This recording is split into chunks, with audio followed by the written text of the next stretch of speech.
The title of our presentation is called Seasons of Crime in London. And what it is, we're looking at the seasonality and the long-term trend of different crime types and see whether different crimes actually share some commonality in their frequency, the amplitude, and so on. And this is a collaboration between my wife, Shino, Hayato, and Kimihiro from University of Tokyo. Okay, so on that note, I'll shamelessly turn off my camera. Right. So what inspired us was a few years back, Shino and I were looking at the spatial temporal distribution of crime in suburban Chicago. And this was one of the studies where we applied our own method to detect and highlight a spatially temporally significant cluster of crime along the street network. Now, what we then noticed was these clusters seem to differ significantly from one crime type to another. And this, for instance, is about drug-related arrests. And we can say a lot about their spatial distribution, but in terms of the temporal distribution, this is a one-year span, by the way, then it's quite persistent. Whereas if we were to look at something like burglary cases, it's highly seasonal, it's especially prominent during the summer terms. Then comes robbery and some other property crimes, which are also non-seasonal. And then finally, there are more opportunistic ones, such as theft from vehicles. So what we then thought was, there are all these different crime types, and occasionally we make links between them, but not many studies have actually looked at a systematic grouping, clustering of different crime types. So that's the whole motivation. And we then came across Hayato and Kimihiro's research, where they were developing a method to systematically analyze and compare different time series. So the motivation behind it is that we're looking at many studies and realize that not many of them are actually comparing between crime types. And so naturally the question is, do all crime types follow similar patterns of seasonality? Are there any differences? Can we classify their seasonal fluctuations? What are the common factors behind their seasonal fluctuation? And are there any long-term trend? Are they all following the similar long-term trend? And so the objectives would be to explore the similarities and differences in the long-term trend of different crime types, to investigate the amplitude of the seasonal fluctuation, because some crimes may share the same peak season, but their amplitude may be different, and also the peak and the trough seasons of different crime types. And finally, to identify the groups of crime types that share common traits and, in turn, explore what they share in common. So what is the significance of all this? Well, hopefully it allows us to learn which crime types form a common group together and why they share similar patterns and what the risk factors might be. And this, in turn, hopefully will lead to raising awareness and help manage resources efficiently by the local police force and so on. So looking at the past studies, the temporal fluctuation of crime volumes has been studied for some time, including Caroline Block's study back in the 80s and even before. Most of the recent studies focus on either the temporal changes across different crime types, but not a comparison between them. So they're listed in a sort of category, but not quite systematically compared between them. Then there are types of studies which simulates the fluctuation of specific crime types. Among the few exceptions was a report by Hurd and Ripperol, and this was a Home Office report. And what they did was, sorry, that was actually an ONS report. And what they did was they looked at the similarity and differences in the monthly patterns of different crime types between 2000 and 2005 in UK. And their conclusion was that some crimes peak in the summer months, others peak in the winter months, and those with regular peaks and troughs each year, which are not led by the season. So they grouped them into three categories. But to us, it seemed as though there was not enough extension into what exactly is the similarity there, what's behind it, and how similar are they. So in terms of the methodology here, we're trying to look at first decomposing the trend and the seasonality, and then use a non-Gaussian state space model to separate the temporal changes of crime into the recurring seasonality and long-term trend. And the non-Gaussian state space model, it's mouthful, but the state space model, as you may know, is a branch of stochastic graphic model, and it's mainly used for describing the probabilistic dependence between the latent state variable and the observed measurement. So here is a sort of broad formula.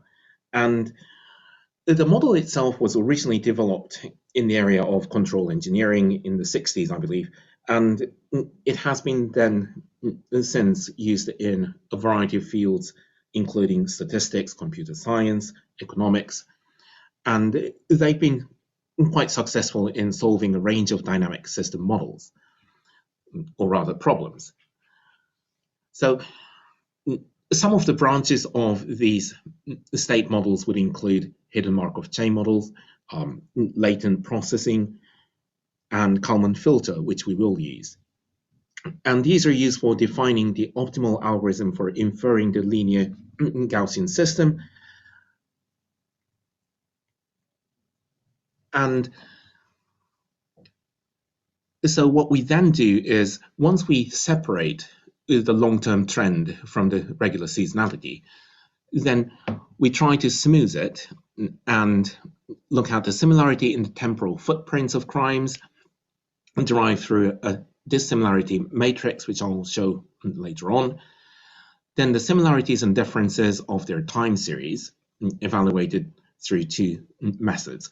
One is the L1 distance, and this one pretty much compares the time series trajectory as is. So they retain the position of the peaks and troughs. If some of the crime types peak in the summer and others peak in winter, then they are contrasting in that sense. The dynamic time warping, on the other hand, is about the waveform of these crimes, which means some of the crimes may peak in the summer, others peak in the winter, and so on. We move the waveform in such a way that we see the maximum overlap, and then try to compare the form of the waves themselves. So these two are similar but quite different in that the first one looks at when these crimes are peaking, and the next one looks at the similarity of the waveforms themselves. And by the way, the components are standardized to account for the difference in the amplitude for this study.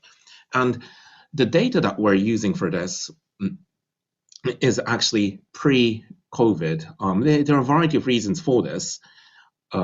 As you have seen in Eugene's presentation, between 2019 and 2020, especially post-COVID, there's been many differences, and some crime types actually peaked, others less so. And then, as Andy pointed out, there are differences between the domestic type crime and outdoor street crime. So rather than looking into it, which will be the next step, we thought for now, if we were to establish the baseline and see how certain types of crime may have different seasonality, others have less of a seasonality and so on, then we could actually lay the platform with which to compare the changes in the post-COVID and pre-COVID crime. So the data itself is the monthly count of the 12 crime types in London. I've listed the 12 crimes here, and this would have been from June 2013 to February 2020. There are some difference in the types of recording, and especially before June 2013, the crime types were recorded very differently, and there were some other differences. So this is the longest period that we could look at. So moving on to the results, then in terms of the long-term trend, then bike theft, burglary, and criminal damage and arson, these ones seem to fluctuate, and there is no specific identifiable pattern, whereas antisocial behavior and drugs, as well as robbery, theft from the person, vehicle crime, these seems to have a dip and then increase, some more steady increase than others, and then the rest of them have a steady increase in the long-term trend. Now, this is obviously separate from the seasonality, which is our main interest. So we're now going into the seasonality itself. And after adjusting for the trend, then these are the dissimilarity indices and the clustering of the seasonal waveform. And as you can see, bike theft by far has a distinct waveform, mainly in terms of the amplitude. And then the next one is the antisocial behavior. The rest of them has less of a clearer distinction. So once we look at the waveform and highlight the difference, then bike theft seems to have a really extreme amplitude. It just so happens that it peaks during the warm season for obvious reasons. People would feel more at liberty, I suppose, to pinch someone else's bike and take use of it. And somewhat seasonal is the antisocial behavior, again peaking in the summer season, and not as extreme as bike theft, but it's still quite seasonal. Then the rest of the crime, so about 10 out of the 12, are only slightly seasonal or not really seasonal. They're noisy and may have multiple peaks during the year. In terms of the peaks and troughs, rather than the waveform, sorry, then we see a more clear distinction. The ones that peaks in summer, these are antisocial behavior, the bike theft, as well as criminal damage and arson, public order, violence and sexual offences, and possession of weapons. So there is some commonality here. Compared to those, then there are only two crime types, namely the burglary and theft from the person, which clearly peaks in winter. And the third group, drugs, shoplifting, robbery, and vehicle crime, they do, by the sound of it, sound quite vague and have multiple peaks, and they do sort of persist throughout the year.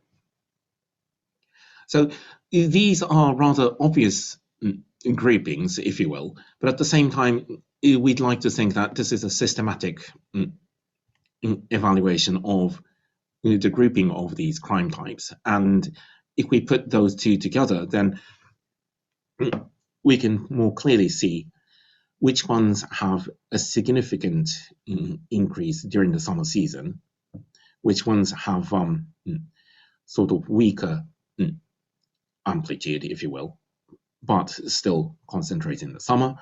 And then there are the ones that peak in winter, but perhaps with less of an amplitude.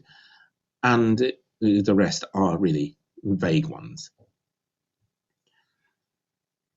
So some of the results, well, crimes with high to medium fluctuation, they tend to peak in the summer months, this is possibly because of the offenders spending more time outdoor, and there are more opportunities there. These crime types are typically more opportunistic, unlikely to have been planned, for instance, bike theft, antisocial behavior, and they may be well affected by the weather. Some other crimes, they have non-seasonal fluctuation, and this is regardless of the magnitude or the amplitude of their fluctuation. And these are also somewhat opportunistic, namely vehicle crime, drug, shoplifting, and robbery. Then comes burglary and thefts, which peak in the winter months, especially in November. And this is possibly because of the dimmer, shorter daylight, less witnesses on the road, and some easy target there, because people are likely to carry around more cash in the run-up to Christmas, or at least that's what I've been told. And then crimes with unclear or weak seasonality, they also tend to show low fluctuation anyway, but somewhat with a dip in December. So these crimes, shoplifting, robbery, drugs, and vehicle crimes, they are more habitual and persistent in nature. And again, once we come up with these groupings, then they are rather obvious groups, but at the same time, not many studies have actually systematically formed this group. And the types of crimes... 5 minutes left. Sorry to interrupt, 5 minutes left. Thank you, Andrea. So the types of crimes sharing similarity in the seasonal fluctuation, they're linked by the criminalistic behavior rather than the nature of the crime. And the groups of crime and types that we saw here, they're brought together by the offender's motivation and behavior, some of which are affected by weather, while others are more robust. And we are in the process of linking this more to the criminalistic theory. And the next step for us would be to look at this in relation to the COVID period. So I think with that, we'll conclude the presentation. Thank you very much.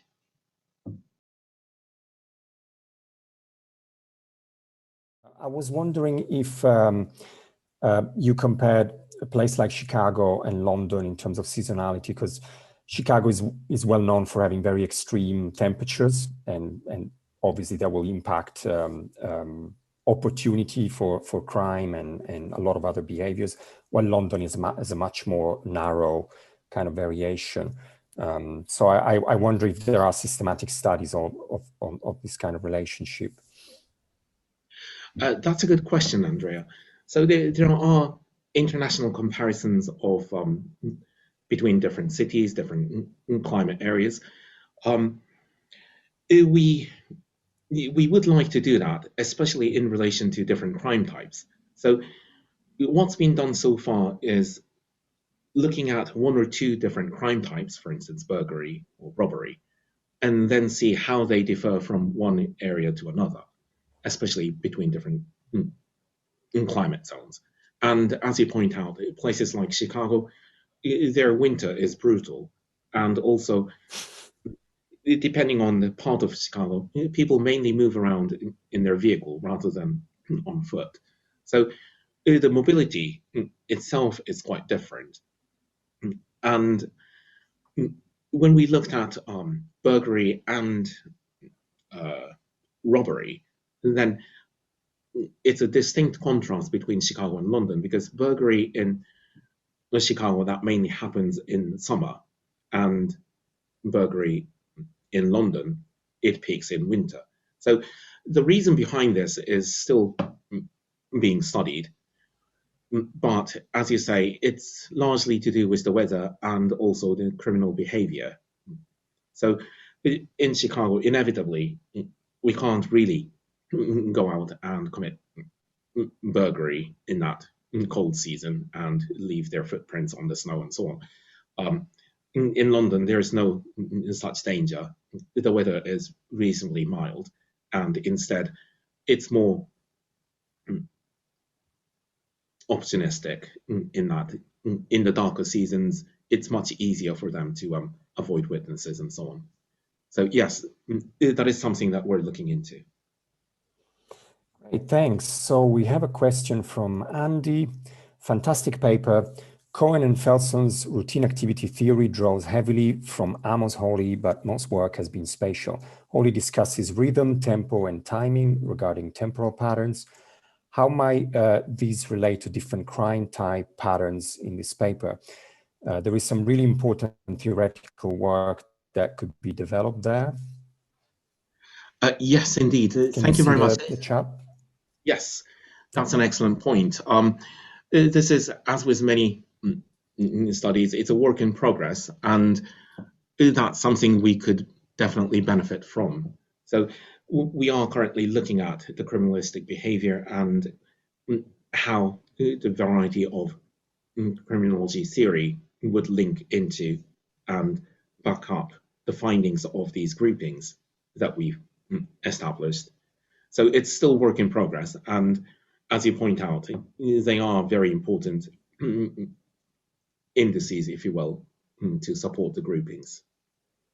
Yeah, I would also agree that this work has potential to feed back into theory and use a data science approach to see if the theories somehow match your groupings and your clusters.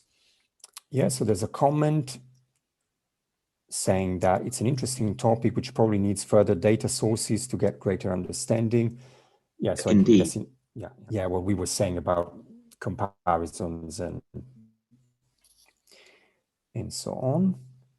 Yeah, I have a question as we wait for more questions from the audience. You classified crime pattern types in terms of seasonality, from extreme seasonality to no seasonality at all. But it seemed that the low seasonality group to me looked very seasonal, but I wonder if that was just because whether you smoothed the data or you amplified the pattern to make it more visible. But to me, that looked very seasonal. I should look at the details of the paper. Sorry. Right. Sorry, could you elaborate a bit more on what do you mean by they looked seasonal? Yeah, the line charts you were showing, to me, they looked very seasonal, but you were classifying that as low seasonality. It's something probably easier to see on your slides, but. Right, so if I may share the screen again, let me do that. Yeah, that one, some amplitude, only slightly seasonal. I was just wondering, because to me that looked, actually, if I saw in my data something like that, I would find it very extremely seasonal. That's just the question I had. Okay, so this set looks at the extremity of the waveform. In other words, it's the amount of amplitude, how extreme the difference between the peak and the trough might be. And after standardization, when we simply measure the degree of extremity, then these are definitely the more extreme ones. And then relative to these two, this remaining bunch, yeah, I see what you're saying. When we look at the peaks here and peak there, then there seems to be some wave there. The difference there is more numerical and quantitative rather than looking at the graph. So we could present the result in more detail. This one, for instance, the burglary seems to have a fairly established pattern there. But again, it does peak in the summer, but the extremity, the magnitude of the wave, that's something that we're looking at in this instance. And that one doesn't have as a pronounced wave as the others do. So I don't have the figures here, but the graphs definitely does show some peaks here and peak there. But in terms of the extremity, then this is actually below that class. And so this is why we categorized it as low amplitude or noisy. The noisy ones are more to do with multiple peaks during the year. But yeah, that's very clear. Thank you. No, that's now I get exactly what you were saying. We started a bit late, so if you have still 1 minute for a final question that I think is really interesting.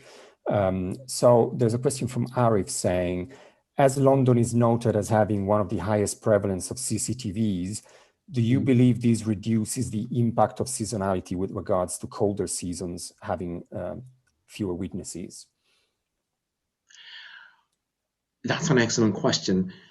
That is something we can only verify probably by comparing the data in London to some other cities with less surveillance, I suppose. To be honest, I have no idea whether the CCTVs are actually working as a control over the criminalistic behavior. We do have some collaboration with some commercial firms which provide disincentives, the sort of crime preventive method, and that seems to be working quite efficiently. But in terms of the CCTV footage, then that doesn't seem to discourage all the criminals, as we can see in this record. Whether or not it is reducing the total volume of crime, that is an important question that, again, we can only verify by comparing this to other places with less CCTV, I think, unless, hypothetically, there was a day where CCTVs just malfunctioned and people knew about it. But yeah, that's an excellent question.